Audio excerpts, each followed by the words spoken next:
You people. Hello, hello, hello, hello, hello, hello. Hi there. Hi, hi, hi, hi, hi, hi, hi, hi, hi. How are you all there? It's me, Anastasia Macdonald, here to share my life story with you. Yes, I'm still waiting for people to come online. Yep. Hello there. My name is Anastasia Macdonald, and I'm here live finally to share my life story.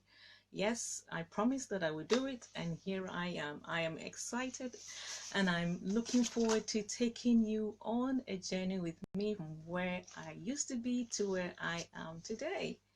Yes, so I can't wait for all of you to come on board to hear my story. Woohoo! Can't wait. I can't wait to see who are those that coming online.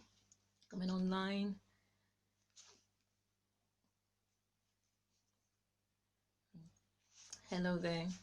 Good afternoon, everybody. My name is Anastasia Macdonald, and I'm here to share my life story with you. I'm here to share my life. Hello, Pisaya. Good afternoon. Thank you for coming on and for taking the time out. Thank you. Thank you, Lady Nkuru. So nice to have you on board. Thank you very much for taking time out of your busy schedule to be with me this afternoon. Thank you. Yes, good afternoon, everybody. My name is Anastasia Macdonald, and I'm here live on Facebook for the first time to share my story with you, to share where the Lord has taken me from to where I am today. Hello, hello. Good afternoon. I hope you've got your safety belts on because sometimes the journey will be a rocky one. Good afternoon, Patty. So lovely to have you on board. Thank you so much for taking time out of your busy schedule to be with me. I'm so excited. Yes, I'm slightly nervous, but guess what? It's going to be worth the wait because I know that all of you have been waiting and wondering, what is this lady about? What is she? Sweet 16. So are you? Oh. Thank you, thank you, thank you, thank you, thank you, thank you, thank you, thank you. So, um, as more of you come on board, I just want to keep on introducing myself so that we all know where we are. My name is Anastasia Macdonald.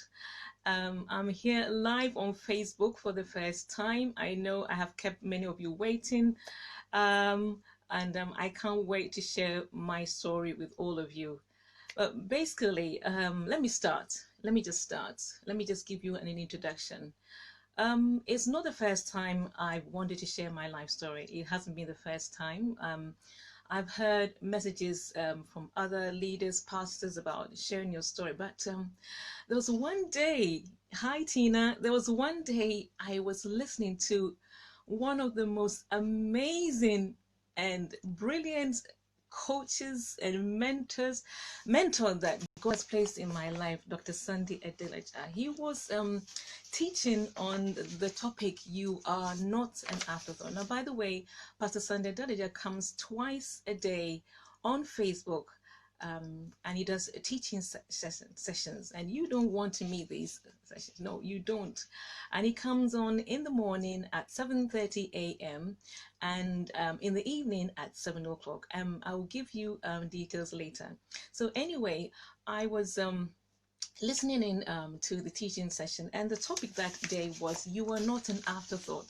And he began to teach us how every one of us is so unique. Every one of us is special. Every one of us has a special story. And those stories obviously are, to varying degrees, are, filled with sorrow, sadness, grief, happiness, and you know what. And that we are not supposed to be, hiding these stories. We're not supposed to be hiding, especially the dark side. Every one of us has the dark side of us, the sorrow, you know. And anyway, as I listened and I listened, and it was the he he it was the way he demonstrated our individual uniqueness, and it was the way he gave expression to what each each and every one of us had.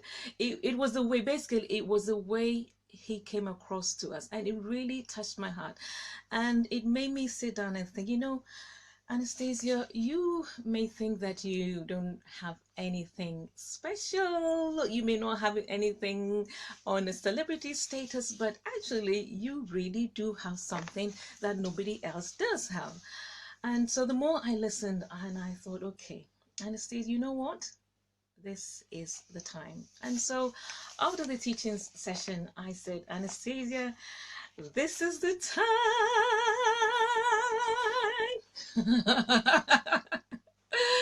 Hello, Esther. Thank you for taking time out of your busy schedule to join me this afternoon. My name is Anastasia Macdonald, and I'm here to share my life story, chapter 1.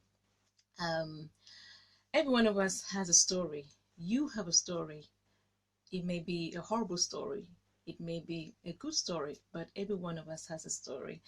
And my life story is made up of three main chapters. Three main chapters. Now, you may not have thought about it, but you as well, your life is made up of chapters as well, But I did some homework. I did a bit of homework, not today, it's been a while, and I noticed that my life is made up of three main chapters. Can you believe it? So you may see me looking down. I'm referring to my notes so that I stay focused and I'm cohesive. So anyway, let me start. Yes, this is the time. This is a hello, Eukaria. What a lovely name. Thank you for taking time out of your busy schedule to join me. Thank you so much. Anyway, so chapter 1 is life in the UK from 0 to 9 years. The chapter 1 of my life is about my life in the UK from 0 to 9 years. And then the chapter 2 of my life is life in Ghana from the year of 9 years to 27 years old. So chapter 2 is life in Ghana from the year of 9 years to 27 years. And then chapter 3 is the life in the UK. Thank you, Kiro. Thank you, sweet sister. Thank you. Good afternoon. And so, chapter 3 is life in the UK from 27 years to my current year, which is 53.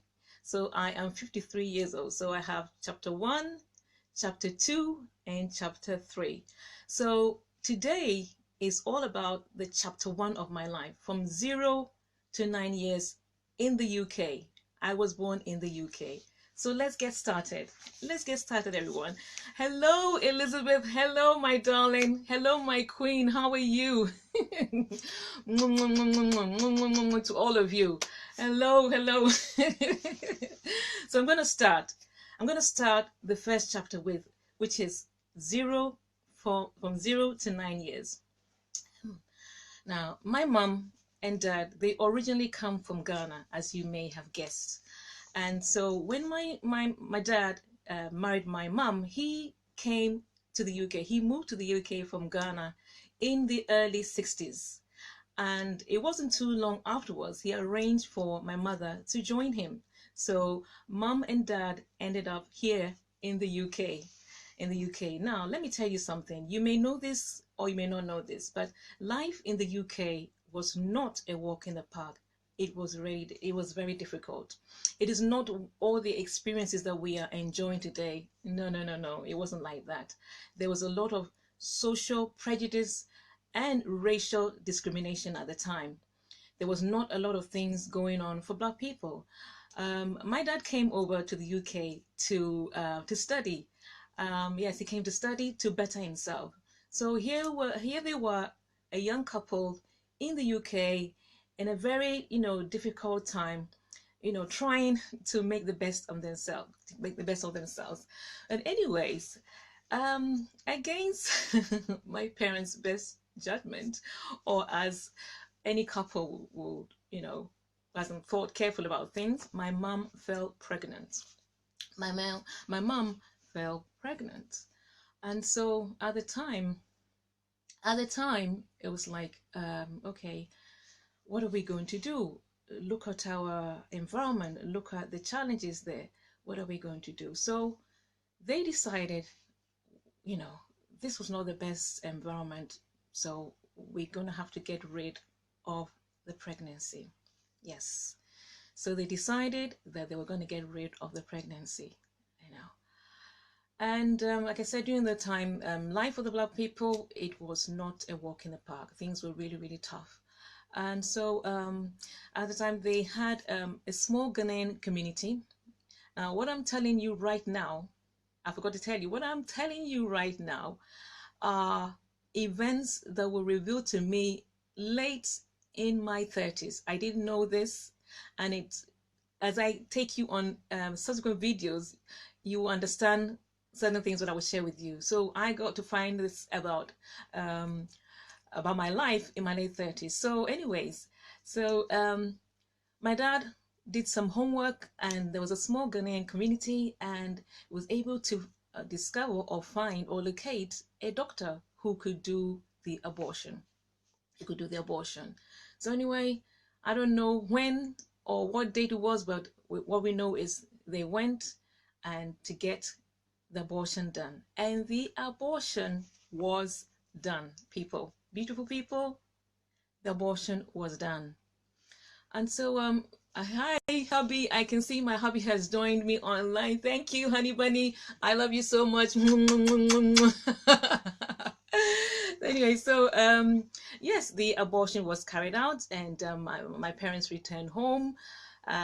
You know, they had done it, and life goes on. Good afternoon, Justin. Thank you for joining me this afternoon. Good morning, Fleur. Thank you for joining me this afternoon. So glad to have you on board. And Chisandra, thank you as well. Thank you for coming on. So I'm at this place. So they went and had the abortion done and came back home, and life was supposed to carry on.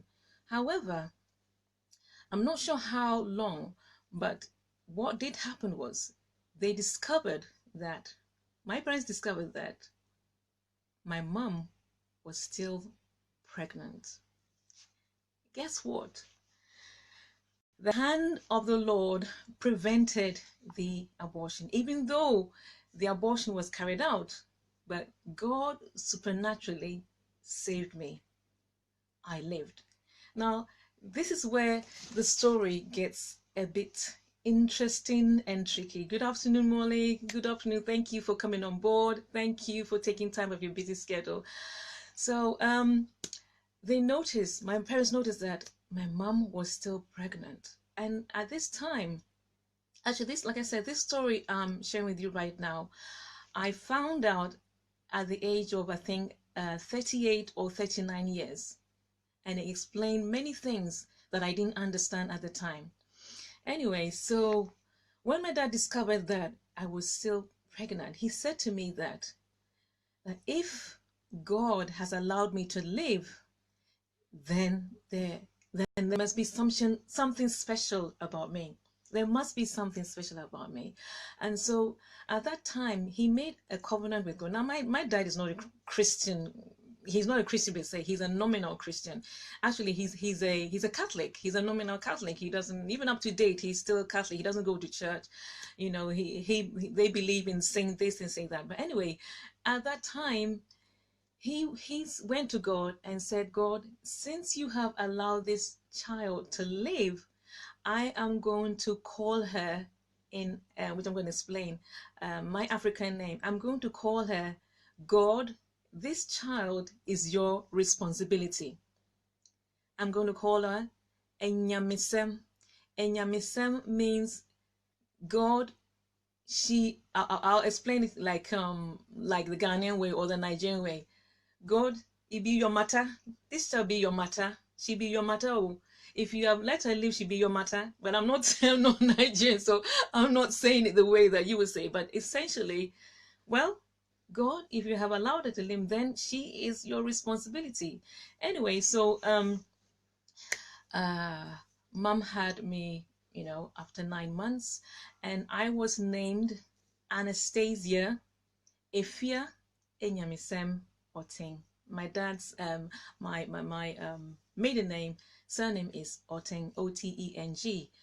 And he named me Anastasia after the Saint Anastasia. Remember, he's Catholic, and so he has this spiritual thing. I know that was God was working through him. Obviously understanding was not there yet. Good afternoon, Janet. Thank you so much for joining me this afternoon. Thank you so much for taking time out of your busy schedule to be with me. Thank you, thank you, thank you.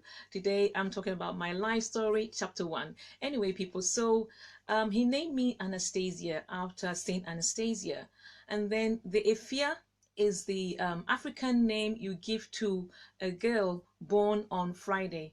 In Africa, there's a day for every day of the week for the girl as well as for the boy. So if you're born on a Friday, you're called Ephia. So I have Anastasia, then I have Ephia, then I had the Enyamisem, which is the God, this child is your responsibility. So here I am, born, but guess what? Life was, like I said, was not a walk in the park, and life was tough. And for what I gathered from my dad, as early as I was in the 0 years, so the month, I ended up being given to a white nanny. Now this is not the nanny where today where you take your child to the nanny and you go and pick them up. No, this was like nanny, you leave the child there. I don't know all the circumstances relating to my mom that it got to that point, and I really don't care, because you know what, you do what you need to do in whatever circumstance you find yourself. And I don't judge my mom. I am what I am today because of the things that happened to my life, and I'm grateful to God. Anyway, so I ended up being with this white nanny who was essentially looking after me. And don't forget, my dad was studying, so I was there. Then it wasn't too long, I don't know how long, which my dad got a letter from her. I was trying to look for the letter today, but I just couldn't find it. It's somewhere in my stuff. I wanted to read you the letter to you. The nanny one day wrote a letter to my dad and said, "Dear Mr. Ting, your daughter is getting sick all of the time, and I can't help you out, and she's having diarrhea, and please come and pick your daughter. Come and take your daughter back." And so from my dad, I understood that I was given to a couple of nannies. This was between the month section of my life. Then we moved to the next bit. So after that, I was then taken to a foster home. I was taken to a foster home. Now this foster home is in a place called Lincoln, Sturton by Stowe. Lincoln, Sturton by Stowe. I was moved to this woman. She's a white lady. She was in her late 50s, I think, late 50s, I can remember. And she was looking after Black children of diaspora. So I wasn't the only one who was there. And that was what was going on during those days. So people from Africa who came to study found themselves in this same predicament, and had to give up their children to white people to look after. It just didn't work out, And so actually, which you won't believe it, these were Nigerian children. These were Nigerian children that were there. And so I ended up in a foster home with a white foster mother, and that became my home. It became, my identity. Now, I do remember having a couple of visits from my dad. My dad will come and visit, but I don't remember too much of my mother. Bless her. My mom is still alive, and she's very strong in the Lord. But I don't remember too much of my mom. Then later on, a brother came along and a sister came along. So there were 3 of us in this foster home with other Nigerian children. Now, I believe that when the decision for the abortion was taken, I cannot prove it, but I've heard about it. I believe that the spirit of rejection had been planted in my life, which which I will talk about in subsequent videos. Anyway, so I'm here in this foster home with other Black children. Now, this foster home, if I can remember, was situated next to a vicarage on the hill. Now, the word vicarage probably is not something you will hear in today's language, but it was next to a vicarage on my left hand. I can picture right now a vicarage which was set on a slide hill, and when I look back, that was the first time of my spiritual, I can say, spiritual awakening, being awakened to that there is something like a God out there. And then secondly, my foster mother, I forgot to mention her name. Her name was Miss Vera Christie. Miss Vera Christie. And she was Catholic as well. Can you imagine? Can you imagine God? Our life is not an accident. If you study it carefully, God's hand is always upon our life. Anyway, so she was a Catholic, a staunch Catholic. And so, yes, we had this house. There were lots of cats. That's the one thing I hated with a passion, the cats. There were cats in the house. She had lots of cats, probably about 10 cats. And then she had a donkey. She had this lovely meadow at the back of the house. And then she also had a caravan.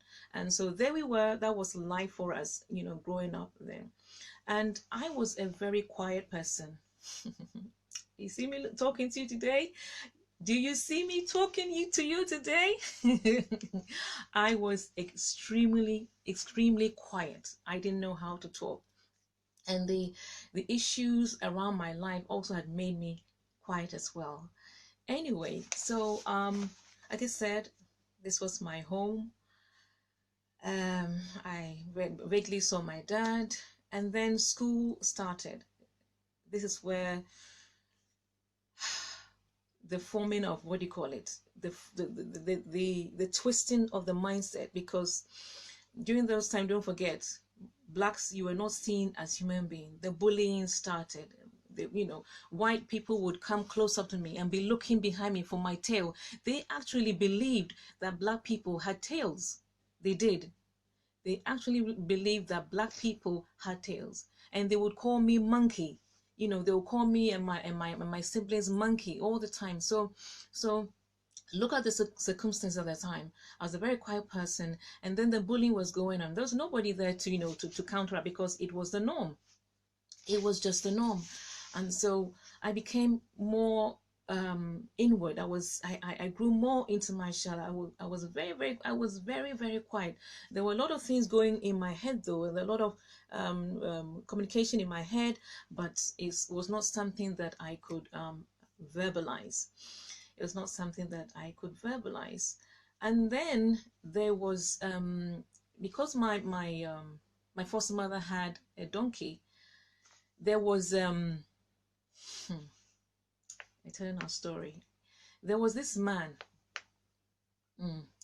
this white man. He was probably in his, I don't know, 40s, who would come to look after the donkey. He would come up to look after the donkey. And then what did transpire after a while, this is the first time I'm sharing this live, he set out to abuse me. And I'm not talking, I'm not talking about mental abuse. I'm talking about sexual abuse. Even though there was no sexual intercourse, he had me doing stuff that I didn't want to do. This is the first time. This is the real factor. This is my life. This is my story. The only person that knows this up to now is my husband and very close friend. But you know what? This is my life. This is my story. I'm gonna be real with you, and then you will appreciate what God has done in my life. So it was especially during the summertime. Hi, Nikki. Especially during the summertime that he would take advantage of me. And what could I do? Who was I? I was this child, this frail, quiet, intimidating child. What could I do? So I had to go along with it. I couldn't tell my foster mother. I could not tell anybody. It was a secret between him and me. So life continued, and it was just horrible. And I noticed that I used to wonder during those times, what is it about me? Why is my life so different? Why there's something that seems to be missing? What is it? Why am I here? Many times I would ask myself, are my parents really my parents? Or maybe I was adopted. Maybe I was adopted. I used to ask myself that, I used to ask, am I really my parents' daughter? Because something just is not right here. Something just doesn't add up. The party seems to be going on over there all the time. But I'm not part of this. I'm not part of this, and that's how I grew up. Anyways, so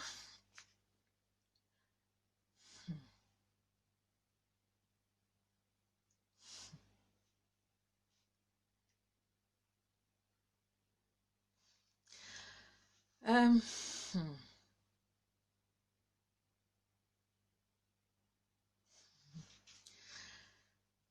good afternoon, Olenka. Thank you for joining me this afternoon to listen to my life story, to share with you where I was to where I am today. Thank you so much for taking the time out to be with me. Anyways, so I'm at that place where the abuse was going on. The abuse was actually, even with my foster mother, she was abusive herself. Not abusive sexually, but she had a temper, a violent temper. And I just want to stop here and speak to all mothers. And I just want to beg you, all mothers out there, please do not be in a hurry to dump your children with a childminder. Please don't do it. Please do not be in a hurry to dump your children with the aim of developing your career. This is me. I'm just advising you. This is me. But at the end of the day, the choice is yours. So much happens behind the scenes that you don't know. Yes, there are good childminders out there. This abuse was going on. My dad didn't know about it. My foster mother didn't know. Nobody else knew about it. But like I said, my foster mother was abusive as well. I remember there was one incident where I can't remember what it is my brother did. I don't remember what he did. But I remember this as it was like yesterday, that my foster mother, Miss Christie, took my brother, laid him across her laps, took the toilet brush and thrashed his bottom to the point that there were blood particles coming out of his bum. You know what a toilet brush is like. So it's, you've got many single brushes coming out. And she was whacking his bum to, tiny droplets of blood were coming out of his bum. Did my dad know about it? No. If he does know about it, if he does watch this video, then this will be the first time that he's hearing about it. This is the first time he's hearing about it. And this was the abuse that was going on. Another thing was food. I remember I used to be hungry all the time. We were not fed well. We were not clothed well. One day, if I can find, I'm going to show you a picture of my hair. Now, you know that our African hair is curly and nappy. Today you can see me, I've got locks on. And I've had my locks for, I think, 4 years now. But those days, what does a white woman know about black hair? If you should have seen some of my pictures, my hair, you may either laugh or you may either cry. It was so messy and so knotted. It is unbelievable. My dad told me that the times that he would come and visit and see my state, he would end up crying all the way back home, to, where he lived in London. Anytime he came to visit and see the situation that we were in, it just broke his heart. But at that time, there was nothing they could do. And guess what? There were a lot of children in that home. So that should tell you the situation in the 60s for people, for parents that moved from either Jamaica, the Caribbean, or Nigeria. If you can find anybody that is in their 50s and they were born here and were in a foster home, that was the predicament. And so my hair was really, really messy and nappy and all that. So I did not have a good start in life. Now, little did I know that my mind was seriously being messed up. It was serious being warped. I'm telling you what I know today. What I know today, I didn't know then. I didn't know that at that time, the tender age of 0 to 9 are the formative years. I didn't know that those years are so protective that, as a mother or a father, those are the formative. You need to be careful with where you put your children. You need to be careful, And so by the age of 9, my mind was so messed up. Anyways, let me just fast forward. Now, around the age of 8 and 9, my mom and my dad had separated. So my mom had moved back to Ghana for whatever reasons, and I don't judge her. She had moved back to Ghana. The relationship didn't work. And it was when my dad came to visit that he just could not cope with what he saw with the three of us. And yeah, he just couldn't cope with what he saw with us. But anyway, I hope I'm being cohesive here because this is my first time, so please bear with me. One day in school, I had the head teacher call me to his office. Now, I remember his name to date. His name was Mr. Glover. Mr. Glover. Mr. Glover called me to his head office, and I remember that he was the one that said, Anastasia, your parents are going to be taking you to Ghana, you and your siblings. And yeah, that was it. As a 9-year-old, that is what I heard. That's what went through my mind. That's what went through my ears. And we're going to take you, yeah, your dad is going to take you back to Ghana. Do you know that my dad never, ever told us that this is what he was going to be doing? Never ever told us. Now, please, like I said, I'm going to be doing subsequent videos. Please remind me concerning this, what I've just told you, the incident in the head teacher's room, because something unfolds which is not pleasant at all. Well, it's good and it's bad. And so one day, true to the head teacher's word, we found ourselves on a plane, not with my dad, but with the proverbial aunt and uncle, with my dad saying, this is your aunt, this is your uncle, and you're going to be with your mom. Obviously, there are a lot of details involved, but I can't remember all of them. We're talking about my life story, chapter 1, in the UK, 0 to 9 years, for those of you who joined on late. And so the three of us found ourselves on a plane. And then I remember the name of the plane. The plane was called London Dan Air. How can a young person remember the name of the plane? This should tell you that children may not be able to speak. Don't underestimate your children. They see a lot. A lot of things are registering in their mind, but they may not be able to express it. Yes, I remember that plane has gone out of what you call it, but it was London Dan Air. And we were put on this plane, like I said, and introduced to this couple as uncle and aunt, and we got on the plane. And I remember being on the plane, or scared, frightened, and I remember vomiting. I remember vividly. I vomited over somebody. Someone was in.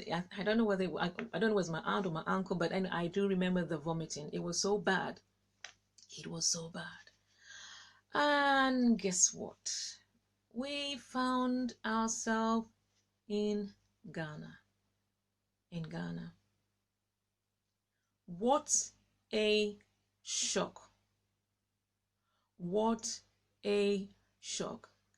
It's bad enough not growing up with your parents.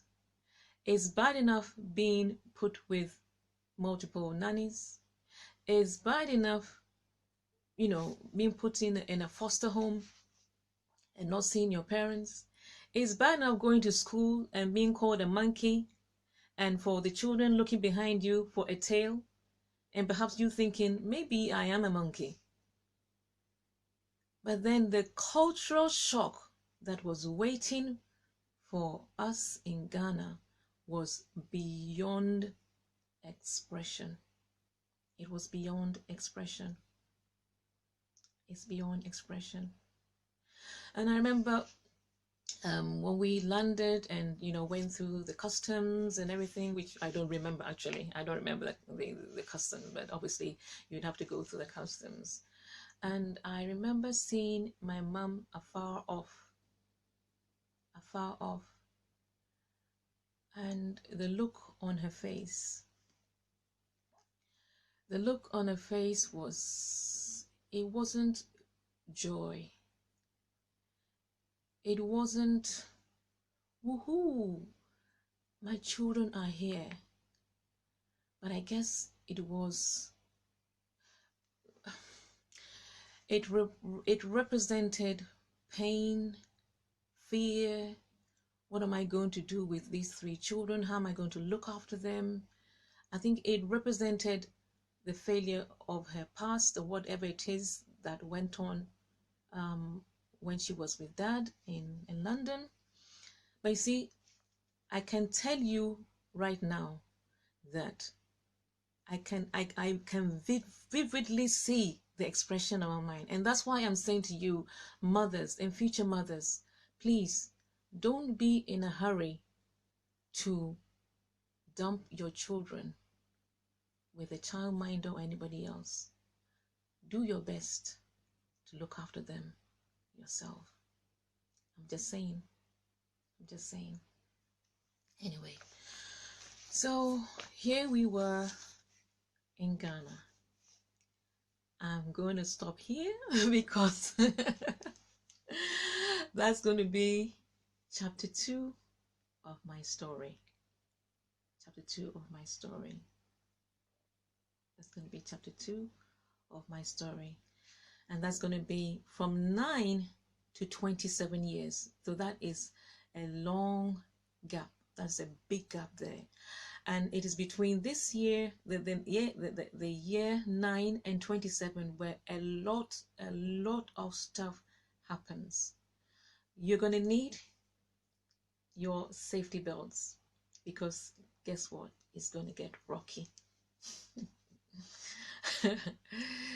Somebody says I shouldn't stop, but please let me stop. Let me gather myself, because you know what? I didn't realize it. It's bringing up emotions. It's bringing up emotions. And I want to be able to gather myself, and I want to be able to tell my story properly. I promise you I will not hide anything. I promise you to tell you the full story, nothing but the truth, because my desire is that somebody will be encouraged, somebody will be helped, somebody will be able to laugh, somebody will stop crying, somebody will say, well, okay, if it's happened to Anastasia and she's able to do this life story, then I can do it too. Then my story is not messy after all. My story, I can do it too. There is hope for the future, So please allow me to stop here and let me gather myself for the next which will be next week Saturday at the same time. So next week Saturday is the what is next week Saturday? Today is what? The 12th, 19th. It's the 19th. It'll be next week Saturday, November, at 2 p.m. exactly 2 p.m. and I will be sharing the next part, and other videos will be following. Thank you so much, all of you, for taking the time to listen to me. Thank you, Martins. Thank you, Ojolape. Please forgive me if I don't pronounce your name properly because I'm Ghanaian. Thank you, Fuma. Thank you, my lovely sisters, my Facebook sisters. Oh, thank you for this new family. I really, really love you. Thank you, Elizabeth. I mean, I don't know who and who else is out there. Thank you so much. Thank you, Paul.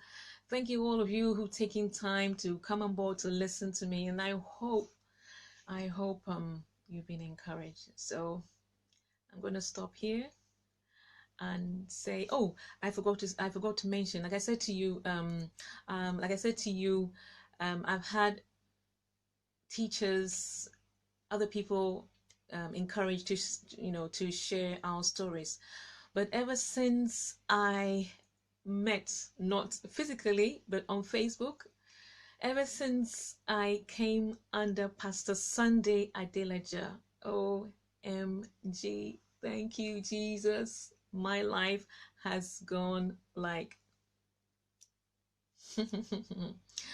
and he is an amazing coach, he is an amazing teacher, he is an amazing mentor.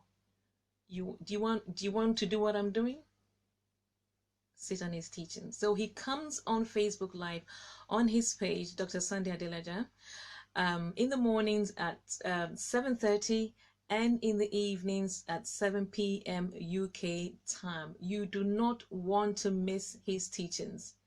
If you're looking for transformation, if you're looking for encouragement, if you're looking for upliftment, if you're looking to be who God has created you to be, then without any apologies, Dr. Sunday Adelaja is the man.